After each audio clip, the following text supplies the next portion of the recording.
What is up, guys? It's Jimbo here, and welcome back to another Destiny 2 video. Today, we're going to be looking at the Dreaming City, how to farm Dreaming City gear, the reissue gear that came in Season of the Chosen. So, without further ado, let's get into today's video.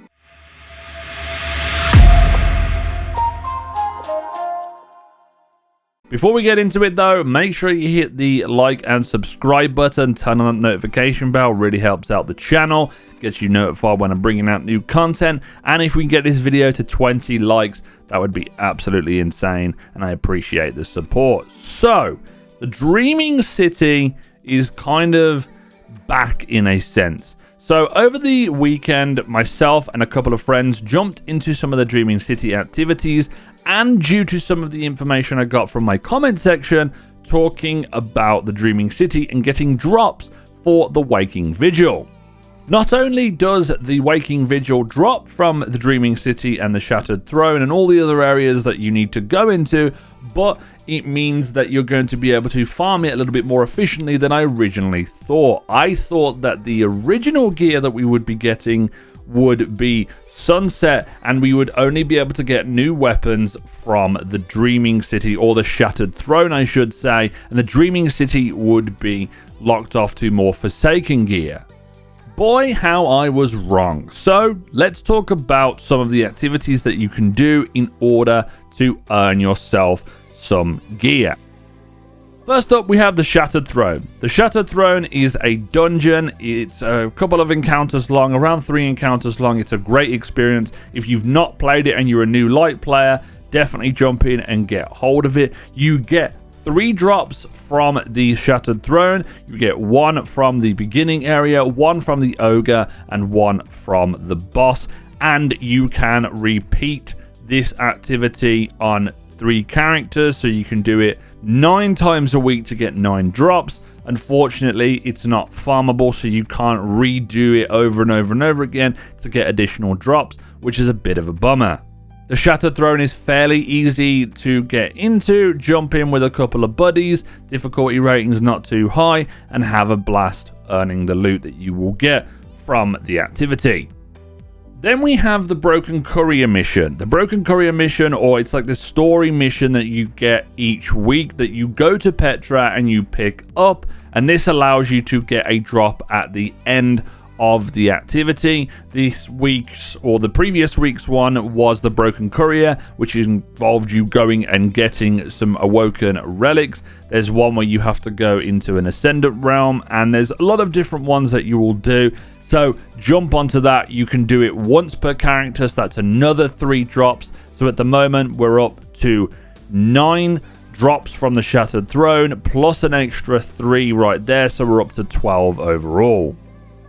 Then we have the Ascendant Challenge. The Ascendant Challenge is a weekly challenge that you can get from Petra. It requires you to use a Tincture of Tween's Foil, which she has on sale for materials, and this allows you to go Ascendant, which allows you to then go into the portal. I would say go online and look on what is this week's Ascendant Challenge, and it will usually tell you if you look by the date, and it's on like a 6 weekly rotation. So once you've found all of them, you will eventually go back through a rotation and be able to do them. And here's the thing with the Ascendant Challenge. The Ascendant Challenge gives you a drop from the chest itself at the end, which is great because that means you can do 3 Ascendant Challenges per week. And then on top of that, you can go and get yourself a bounty from Petra, and that bounty will also drop a piece of gear afterwards. So that means you're going to be able to get 6 pieces of gear if you do 2 per character. So that puts us up to 18 potential drops from the Dreaming City so far. Then there's a bounty that you get a legendary reward from for doing 8 daily bounties. So you do this over 2 days, which is once again available on all 3 characters. That's another 3 drops that you can get. So that means we're up to 21 potential drops now from the Dreaming City. And then finally, there is the Blind Well. The Blind Well is a public event style activity that you will go through into the middle of the map and you will kill enemies, basically killing them inside of an orb. There'll be some footage on screen so you understand what you need to do. It's like, it gives you an idea of what the event is actually like, and you will get a reward at the end of it. Once again, you can do it 3 times per character, which allows you to then push up to 24 potential drops from the Dreaming City. Out of those 24 drops, you have 9 potential items that you can get hold of. So that is the 5 pieces of armor for each character, which is a helmet, chest piece, gloves, bond, and legs. And then you have 4 weapons that you can get, which is the Retold Tale, the Vouchsafe, the Waking Vigil, and Sleepless. That roughly works out to an 11% chance of getting the weapon or armor piece that you want per drop. So it's going to be a little bit of RNG whether or not you get what you want, but luckily for my friend, he was able to get 6 of the potential 24 drops for Waking Vigils, and then obviously you're playing another game of RNG to see what perks and rolls that you're going to get. I actually got an Outlaw Snapshot Waking Vigil from that, which is really cool.